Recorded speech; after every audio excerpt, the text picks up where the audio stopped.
chop you up in a meat grinder, and the only thing that comes out that's left of you is your eyeball.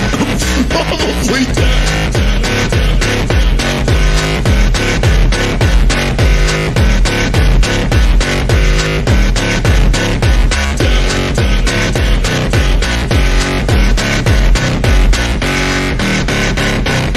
I'm not gonna put you into a meat grinder.